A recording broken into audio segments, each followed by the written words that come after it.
jalan. Tapi subhanallah, dari mereka lah lahir orang-orang besar. Sebab pengajarnya dan muridnya sama-sama mukhlisin. Sama-sama ikhlas untuk mendatangi tempat dia untuk menuntut ilmu. Gitu. Kemudian wa mulazamatil wara' wal khushu' was sakinah wal waqar wat tawadhu' wal khudu'. Dan kemudian seorang pengajar harus melazimkan diri bersikap wara'. Masya Allah. Wal khusyu' dan bersikap khusyuk, was sakinah tenang, wal waqar berwibawa.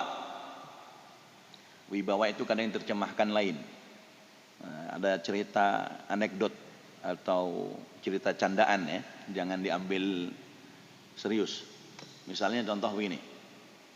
Saya mak, ada seorang perempuan, saya mak mau minta dipertemukan dengan laki-laki yang punya wibawa. Wah, harus itu nak. Kalau laki-laki nggak punya wibawa bagaimana nanti di depan perempuan atau istrinya? Harus punya wibawa. Kata anaknya, bukan wibawa yang emak maksud mak. Duh, yang bagaimana? Nanti kalau sudah datang untuk melamar saya, nanti itu kelihatan wibawanya. Yang bagaimana? Wih, bawa mobilnya keren. Wih, bawaannya banyak. Wih, bawa gitu. Wah. Wih, bawa segala macam. Bukan wibawa yang begitu. Wibawa yang maksud itu punya kehormatan di hadapan keluarganya. Ya. Punya muruah yang terjaga. Nah, ini kedekatan mungkin. Atau dikecilkan volumenya. Artinya wibawa yang dimaksud adalah laki-laki itu tinggi kedudukannya di hadapan perempuan. Sebagaimana dalam suratun Nisa, ar-rijal qawwamun 'ala an-nisa bima faddalallahu ba'dahum 'ala ba'd. Karena sebab apa? Karena sebab memiliki keutamaan daripada kaum Hawa.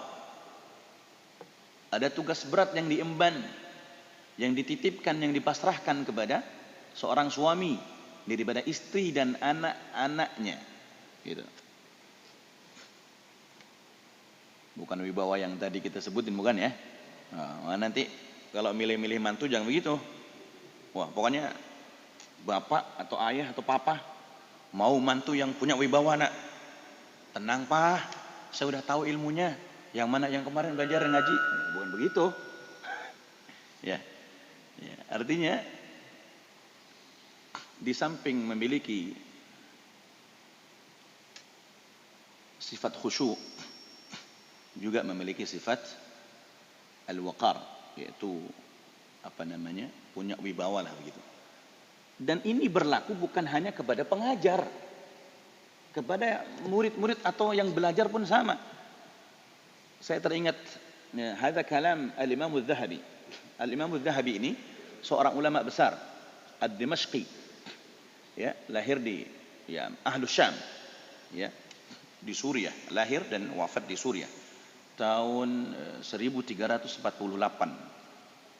Masehi. Berarti kalau tahun wafatnya dengan sekarang 2021 sekitar 670-an yang lalu. Ya, Al-Imam Az-Zahabi Ibnu Abdullah Muhammad bin Muhammad Az-Zahabi. Ya, julukannya Imam Az-Zahabi lah begitu. Maka beliau pernah mengatakan begini. Man talabal ilm lil akhirah. Nih, untuk kita ini semua berlaku untuk kita semua. Man talabal ilm lil akhirah kasahul ilm. Yang pertama. Wa khasha'a Allah atau khasyatillah. Wastakan wa tawadha. Ada 4 sifat yang dimiliki seseorang baik dia sebagai pelajar maupun pengajar. Kalau dia menuntut ilmu lil akhirah karena tujuan akhirah, kasahul ilm.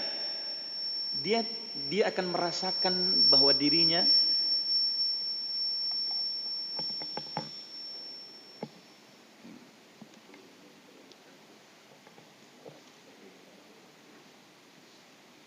seseorang akan merasakan bahwa dirinya walaupun sudah belajar sekian tahun lamanya kayak orang-orang dulu tuh, Walaupun mondoknya 10 tahun, 20 tahun, 30 tahun. Kalau sudah ada majelis ilmu dia mojok pinggiran. Ya Allah, naik. Gitu. Ya. Walaupun puluhan tahun sudah lebih lama belajarnya, gak menjadikan dirinya harus ada di depan atau ada barisan paling depan. Enggak. Ya. Karena sifat yang mulia tadi, kasahul ilm. Tidak merasa punya apa-apa, enggak merasa bisa apa-apa. Saya mau boro-boro kemarin, mohon maaf. Beliau-beliau aja lah yang mimpin begitu kira-kira. Ya. Kemudian yang kedua, khasyatillah atau khasya'allah. Lebih khusyuk. Makna khusyuk ini enggak kemudian nunduk terus enggak juga. Baik. Ini baru apa ini? Baru saya lihat berarti. Nah, ya.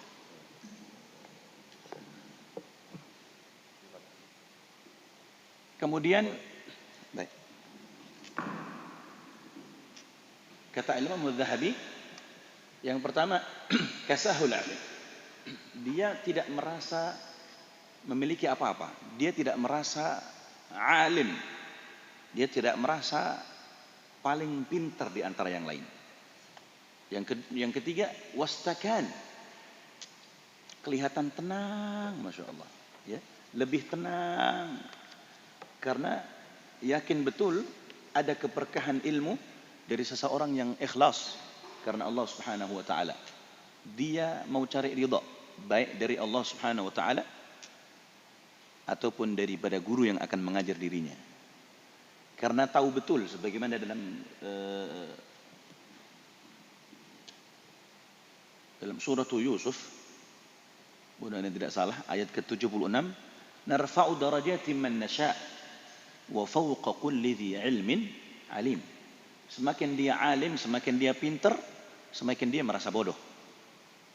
Ya. Kenapa sebab? Karena ada yang maha tinggi daripada yang maha mengetahui. Ada yang lebih tahu daripada seluruh pengetahuan. Siapa dia? Allah Jalla Jalaluh wa ta'ala 'azamatuh. Kalau bahasa sekarang ada di atas langit ada langit. Kalau ada orang alim, maka di atasnya lagi ada yang lebih alim. Dan yang mengangkat seseorang adalah Allah Subhanahu wa taala. Man nasya, sebab kehendaknya. Sebagaimana dalam surah yang diterangkan oleh guru kita tadi Ustaz Anam dalam suratul Mujadilah ayat ke-11 ya, ke-11 paling bawah lembaran kedua. Yarfa'illahu alladhina amanu minkum walladhina utul ilma darajat. Ada kedudukan dan derajat yang tinggi di sisi Allah Subhanahu wa taala Jalla Jalaluh karena sebab diawali oleh seseorang itu dengan iman. Ya. Dengan iman. Bukan hanya sekedar dia alim tapi dia beriman.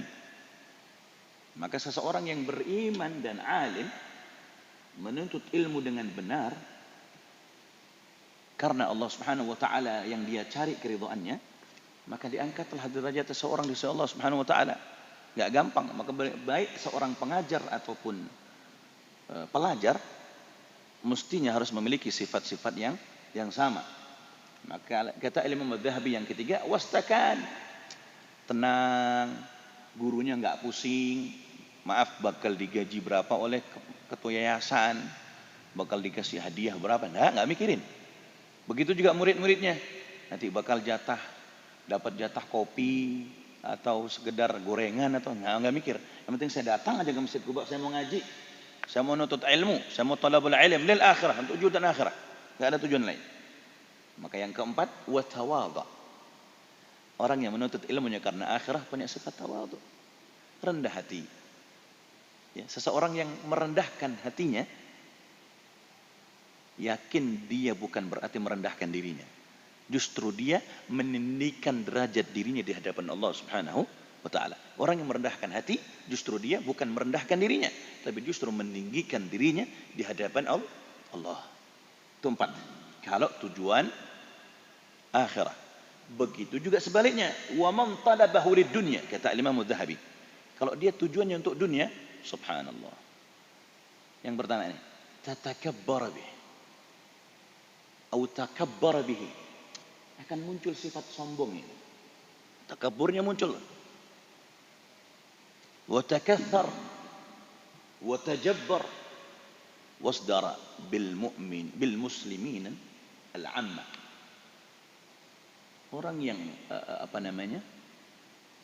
nuntut ilmunya atau mengajarkan ilmunya karena dunia, lid dunia, akan muncul takabburnya. Dia mah baru juga kemarin lulus. Kalau kita mah ya kan udah disebutnya doktor begitu. Apalagi udah lulus dari Timur Tengah, nggak tahu lulusnya sebagai yang bagaimana, nemenin ISIS atau apa namanya, nemenin pejuang-pejuang Afghanistan atau apa. Nggak. Artinya betul-betul terjaga niat keikhlasan dan ketulusannya mengajar ataupun belajar. Maka tidak muncul sifat takabur. Maka kalau dia lid dunya, muncul takaburnya. Muncul merasa dia paling hebat, paling pintar. Muncul juga watajabbar. Watajabbar itu paling berkuasa gitu. Muncul sifatnya. Kalau lid dunya, yang keempat, muncul sifat yang lain hina dibandingkan dirinya. Tidak lebih luar biasa perkara ilmu dibandingkan dirinya.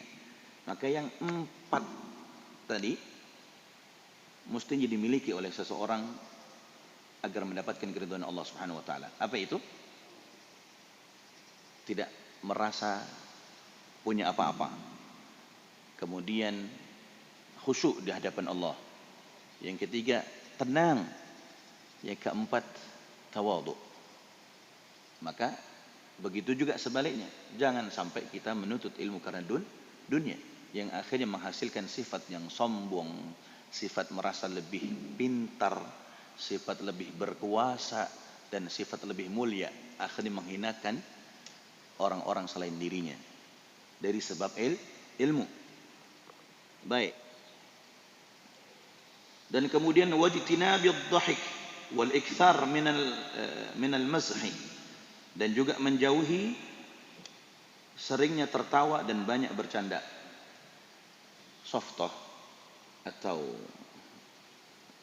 ad-dhahik atau al-mazah itu boleh.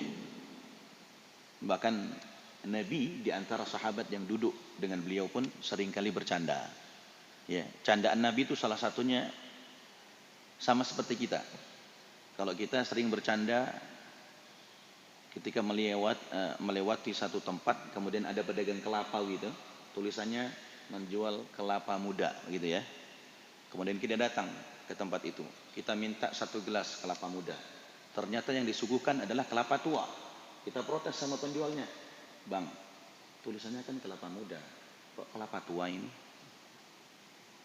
Dengan gampangnya pedagang kelapa atau si abangnya menjawab, "Ente bisa aja. Sebelum ente datang ini kelapa muda ini. Pas ente datang, tua udah kelapanya." Tuh. Ya. Candanya benar. Sama dulu. Ada seorang wanita tua bertanya sama Nabi dan memastikan sifat al-amin, bisa terpercaya. "Ya Rasul, ya Muhammad, anta al-amin."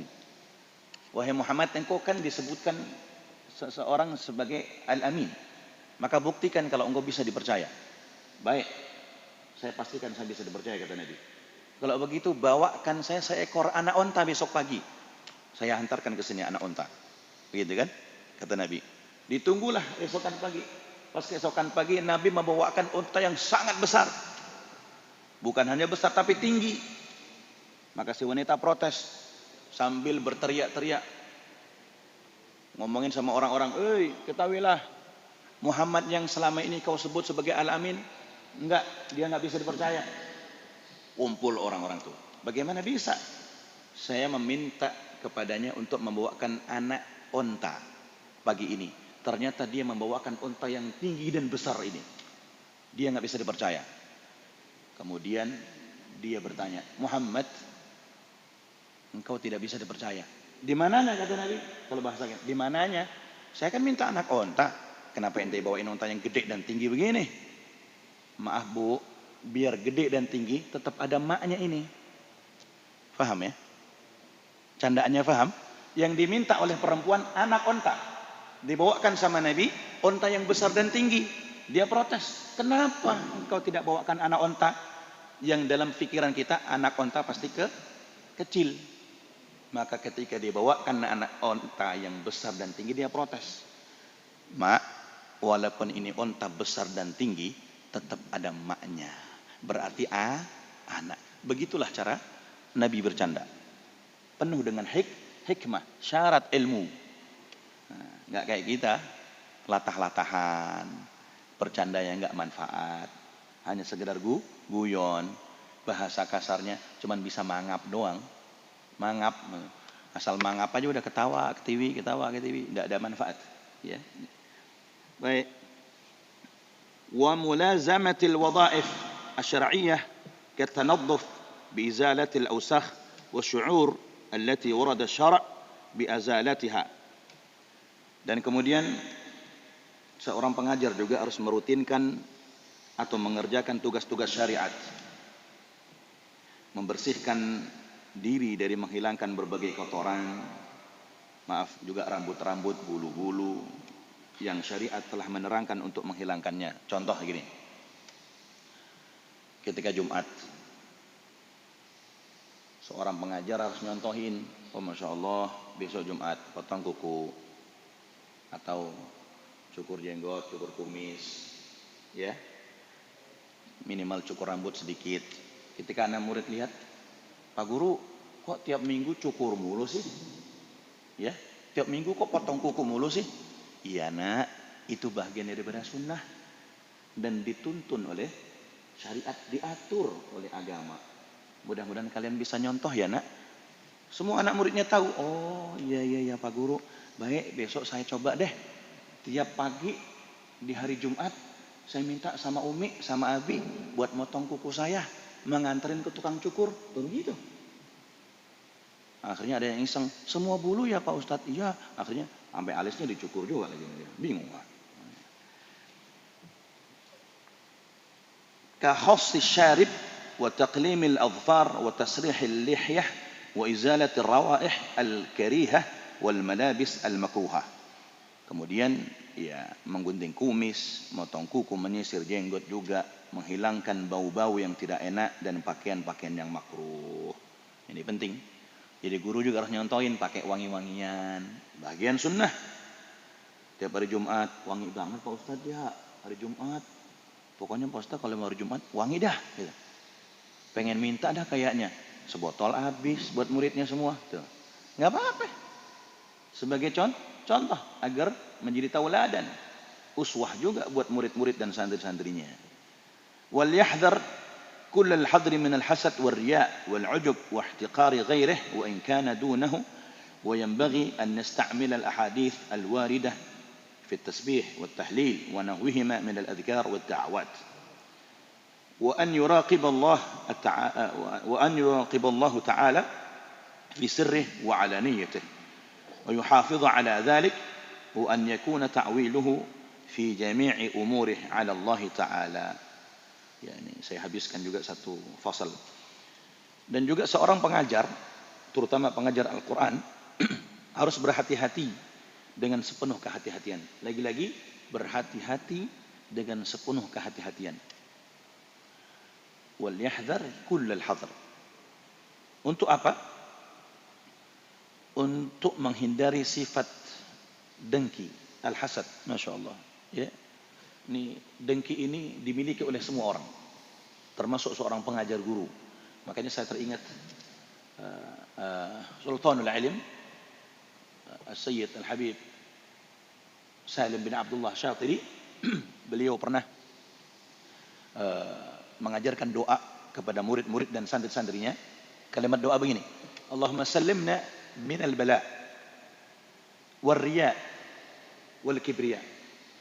3 dah. Sallimna minal bala. Ya Allah, selamatkan kami daripada bala, bencana. Yang kedua, war riya, sifat riya. Yang ketiga, wal kibriya. Maka termasuk balaknya orang-orang alim, bencananya orang-orang alim atau seorang pengajar, hasad. Ya, hasad. Contoh, ada seorang pengajar yang hanya bisa ngajar kitab-kitab kecil yang tipis. Salah satunya ngajar kitab-kitab besar. Ente ngaji sama siapa? Masih fulan. Oh, dia mah ngajarnya kitab-kitab kecil tipis. Bisanya segitu doang udah. Gak berani ngajar kitab-kitab besar. Subhanallah, muncul hasad. Ibadah seorang pengajar. Nah, gak boleh. Waria, termasuk sifat riya. Masya Allah. Ya. Berbangga diri. Jangan. Wala ujub. Kemudian wahtiqari ghairihi wa in kana dunah. Akhirnya ngeremehin orang, ngeremehin saudaranya yang lain, pengajar-pengajar yang lain. Ya.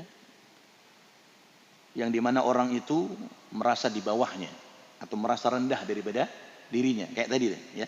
Kalau orang menuntut ilmu atau mengajarkan ilmu karena lidunya, akhirnya punya sifat untuk menghinakan yang lain. Dan sepatutnya seorang pengajar harus menyampaikan hadis yang meriwayatkan tentang perkara untuk bisa menyebut tasbih, tahlil, dan selain keduanya, dan juga azkar wa da'wat. Ya. Mengajarkan tentang zikir-zikir dan doa-doa yang agar bisa semua itu bertujuan melembutkan hatinya, ya, melembutkan hatinya. Dia selalu merasa dalam pengawasan Allah Subhanahu wa taala, baik dalam situasi yang asir, sembunyi-sembunyi, atau wa'laniyatin, atau terang-terangan. Lagi-lagi berapa bulan yang lalu saya sampaikan tentang ini. Jadi orang ngajar itu ikhlasnya kudu sama, takarannya harus sama. Gak melihat berapa orang yang datang, gak melihat berapa hadiahnya, gak akan melihat bagaimana keadaan sosial di situ, enggak. Dia tidak lihat semua itu. Yang dia lihat adalah liwajhillah.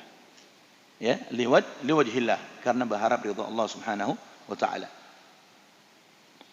Kemudian seorang pengajar atau pelajar, terutama Al-Qur'anul Karim, menjaga atas hal-hal yang semuanya itu dan menjadikan semua andalan dirinya pada urusan-urusan yang hanya Allah Subhanahu wa taala yang tahu. Ya, tentang perkara ilmu itu hanya Allah yang tahu. Maka kita meminta perlindungan kepada Allah, meminta taufik kepada Allah. Mudah-mudahan ilmu yang kita dapatkan ini adalah ilmu yang manfaat, ilmu yang maslahat, ilmu yang barakah, baik untuk dirinya, untuk yang diajarkannya, atau untuk orang-orang yang ada di sekelilingnya. Ya, jadi baik seorang pengajar ataupun pelajar, baik guru dan murid, memiliki frekuensi yang sama untuk keikhlasannya, baik dalam mengajar ataupun belajar.